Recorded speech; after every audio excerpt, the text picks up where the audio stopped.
Hello guys, welcome back to this beautiful channel. Today we will do the midweek update for commodities. That's gold, silver, copper, all that good stuff. Um, I got some feedback yesterday that sometimes when I upload the videos, they are blurry at the beginning, and that is true because sometimes it takes up to an hour before they get in fully HD, even though they are uploaded. So I'll definitely put a delay on. So when it gets out, it is fully in HD and no complaints there. Again, if there's any issues with the volume or anything else, let me know. I want to do it as good as possible for you. I will also try to slow down a bit because some people has also been saying that maybe I go through them too quickly. But I think sometimes when I do, it's just because that nothing has happened really in the charts ever since we looked at it last week or the week before. So I'm not going to spend that much time on it. Maybe I should because sometimes people haven't seen the previous video. I don't know. Let me know in the comments below if the flow is too slow, too fast, too messy, whatever it is. I'm all ears for you. So gold and silver, commodities, the midweek update, gold and silver is getting killed at the moment. We are into some pretty important support across the board right here. So roughly that $22.5 level is very, very important. We are having a golden support coming up from here, from the March 2020 lows. You have it there, a bit of a spike below, and there you have a touch again. Let's see if it holds. Definitely right now, the outlook is definitely that we're going to touch that in my view. You have that trend line there, and you have a line across here. So it will be interesting to see what happens when we get down to roughly 22.3. Hopefully we get that bounce. If not, then it's a different scenario. We will look into that. But definitely silver is in the short term here getting sold quite, not heavily, but definitely some 2% down today. That's a big down day. Gold here again breaking a small green uptrend line there, down 1% today. Again, I think in my view we are going down to roughly at least 1,980 in that range. Maybe go a bit higher, so you make it there 85 maybe, but that is the next level to go to. I do think that actually we could see a touch of this blue here, and then we go higher. So we have that kind of, formation there. That would be ideal, but that means we will break gold, break the highs in roughly 4 to 5 months time. Again, it is my clear view that we're going to see higher highs here for 2024 for gold. Anything else doesn't make sense given the patterns, the macro stuff and all that. I think gold will see at least 2,400 during this year. There might be 4 to 5 months before we start to really get things going, but when it does, it will be nice. Also, what doesn't look fantastic at the moment, you can see here again. I'll show you. We did break out hugely here, and now we're actually bullish consolidation here. And if this goes higher, again, overall, when you see a spike of some sort in the gold to silver ratio, that's not good for gold and silver, obviously, or any commodity, but also it's very bad for stocks, Bitcoin, whatever it is, because it means that there's no liquidity in the system. That's at least how I see it. You can just go back and see here that spike there in March 2020. What happens to everything on the planet except maybe bonds and the dollar. So again, here we're watching this one here. We have had the breakout retesting, and now we're coiling up. Not ideal. We want to get below at least that 80, 88 or 70, excuse me, 87.5. But yeah, again, silver's getting killed here more than gold. That is why we're seeing the increase today also. The Dixie is getting into our band here. We have this huge support and resistance zone between 103 to 0.4 to 103.6. So 0.2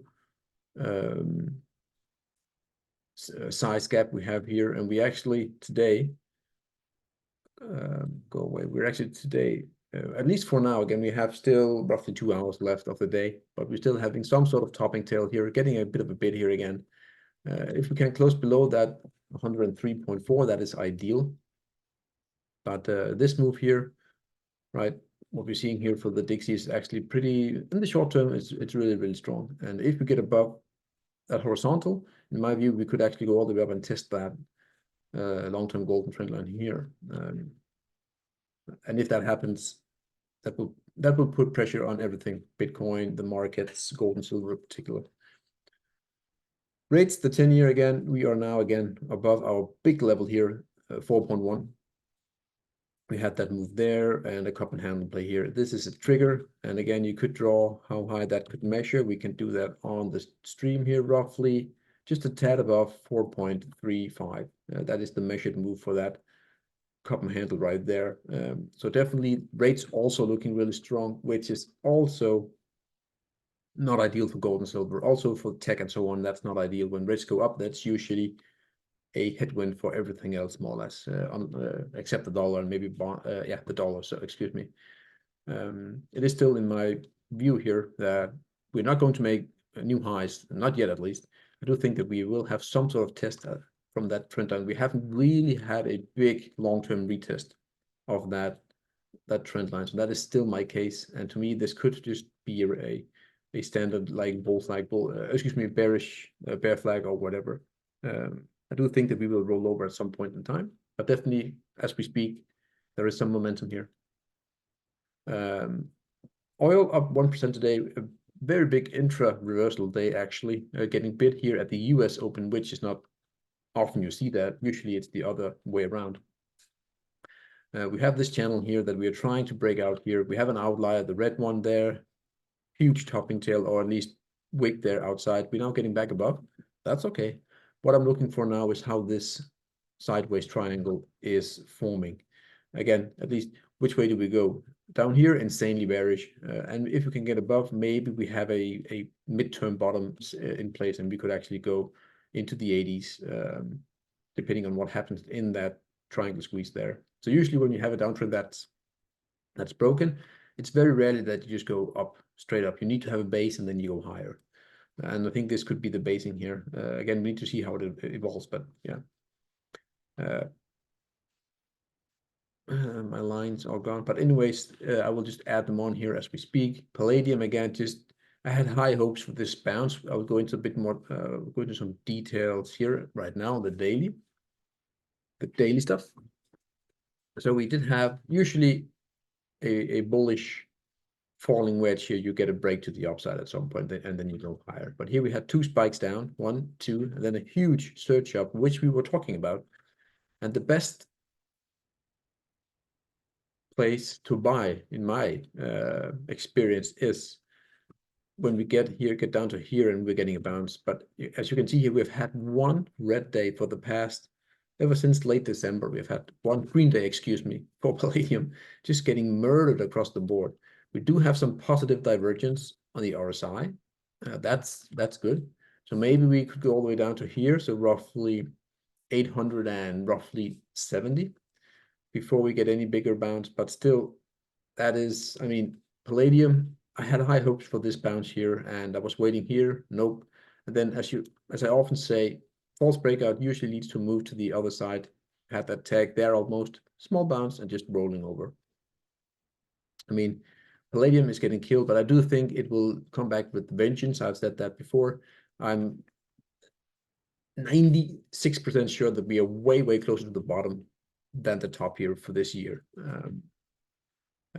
So yeah, that is how I see that one. Platinum, also getting murdered here for the past 3 weeks. The setup is still intact. In my view, this is the right shoulder in play. And we are now working for a higher low here. We need to find a higher low roughly around here, and then we will probably go higher for platinum. And excuse me. But again, yeah, the past 3 weeks has just been, again, here, that move down here, 2 green days out of, yeah, I don't know, 14, 15 trading days. Just amazing that, you know, you can have these kind of downswings right there. But still higher high, and for now, still a major higher low, still maybe in place. Copper. I think you know my take on copper. We will go to the weekly. Again, above $4, I'm very, very bullish. Below 3.5, I become very bearish. So we did fake down here from from this triangle right there, and then back above, and now we're testing that green up. Actually, we want to make it golden. There it is. So we're now coming down to test that. But my call is still the same. We're probably going to fluctuate here between these two for some time until we break out. And you just wait for that breakout. When it drops below, in my view, very bearish, and above, insanely bullish. So yeah, definitely still hanging in there, and this, it could be anyone's guess, really. Nat gas here, getting killed the past few days. Again, we touched our blue trend line, which is a connection here to here. It has perfect touches all the way across, still acting as resistance. Now we will see if we can find some support here and then try again, maybe. But we are still overall in a bear flag, long-term bear flag, and that needs to get resolved or undone to the upside before to negate it, or it will break down. Looking at the TTF, which is the Dutch or the European nat gas, I think you can call it that. We have actually broken a big line right here this week, and I think now we're going into test this long-term trend line once again, going back to 2018. We are now at roughly 28, and I think we'll probably go down to 23 before we find any big buyers here. The only thing that could stop that is that if we get a retesting of that lower side of the flag, if we get back above, then obviously that call will not be in place. And yeah, I think this move is very overdone. And again, it just needs to find some sort of bottom in this vicinity. And the lowest point in my view could be that 23 for nat gas. So definitely worth a watch there. Coal, again, nothing has happened ever since we started looking at it here. That blue trend line has just been what we're looking for. You can see we tagged it there, and now we thought maybe this is an inverted head and shoulders. That call is still in play. As long as we don't take out the lows, roughly 120, then that is still in play. So hopefully we'll bounce there, and then coal could actually, it won't go straight up from here. That's not my take, but I think the downward pressure is then off, and we can maybe do some sort of sideways action, and then we can grind higher for coal. And again, if that happens, that's also when I think oil will do very well. Again, energies overall will have a comeback at that point in time if that happens. Bitcoin, I want to go to the daily on Bitcoin. We had the ETF release, the spot price, roughly around here. I can't remember exactly. Very close to the top, and we are now at roughly 42,000. And yeah, I think if we lose that blue right here, that was the target for that inverted head and shoulders. I think if we lose that level, roughly 41.5K, I think we can have a swift move down to a tad above 30 to get down to that trend line right here, that support right here, basically. So it is hanging in there by just a tiny bit. But again, I think that's probably what we're going to see here. Again, also you came into that bear flag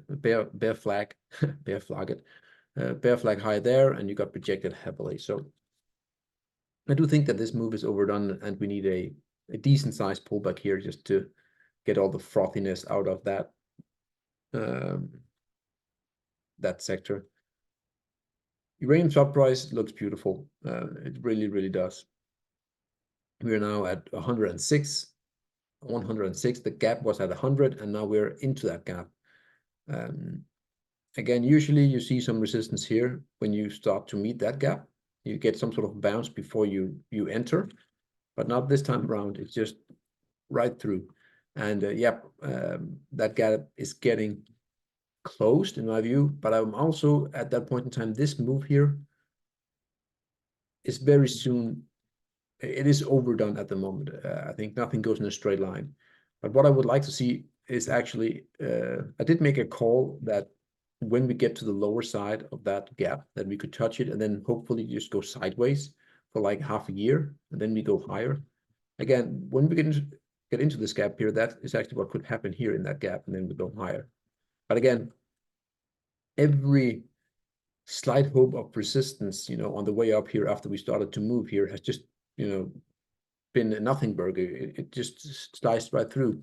And so this is very difficult to call. But looking at the distances from the 30 weekly, I mean, there's a huge gap. But yeah, let's see how high this can go. It doesn't seem that there's any sellers, even at $100 uranium.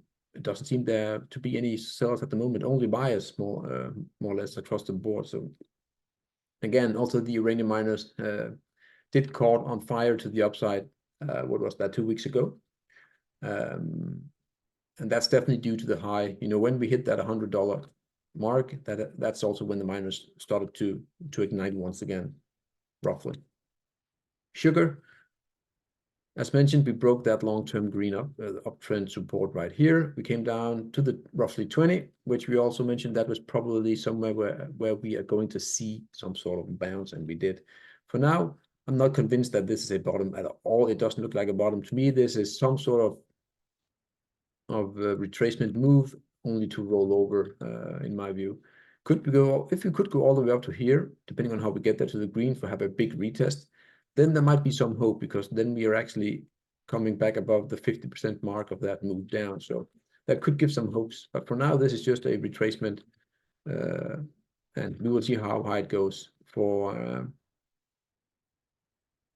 sugar. Still under pressure, and it has a lot of work to do before we can call this some sort of bottom here. We want to look at soybeans. Again, we are now dropping down. The final hope that we had is gone. We faked it out here, and now we're coming all the way down. And the inverted head and shoulders target is 1050, and that is probably where we're going. That's the inverted head and shoulders, head and shoulders formation with the measured move right there down to that cluster right there. Makes somewhat sense. So soybeans, in my view, will only be interesting again, roughly when we get close to that 1000 mark. We will see if that makes a bottom there.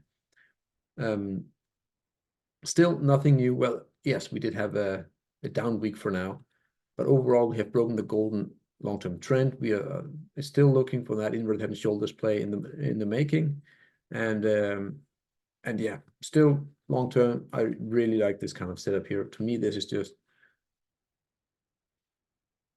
with a bit more time, that will break, and when it does, it's insanely good for silver. Same thing here again for gold against M2 money supply. We did have that bull flag break there. We touched the minor golden, and now we're just retracing. I think we can go all the way down to, I can't do the number here, but I think we might have some time to go still. And yeah, still 2024, I'm expecting to be above here at some point in time. That is for sure. That's all I had. Let me know how the volume is, how the quality is, and also that. Did I do it too quickly, too slowly, whatever? Let me know any improvements or bad things. I want to know, so I can improve myself and make what I do and try to show you as good as possible for you guys. So yeah, see you at the end of the week, where we'll do the weekly wrap up, and hopefully commodities is coming to life just a bit here again, getting killed at the moment, especially platinum and palladium. I will do a video on that from miners, and also I will add in the commodities, because I think when we find that bottom in platinum and palladium, I think the miners could actually do some insanely good gains very, very quickly. They are down 80-90% ever since the 2021 peak. So I'm definitely looking for some sort of bottom in the platinum miners, but not until the miner or the commodity shows some sort of bottom, some sort of life here. We had a good drive for palladium, but for now it's still unknown what it is going to do. That is all. Have a great day, guys, and yeah, see you in the next one. Cheers, guys.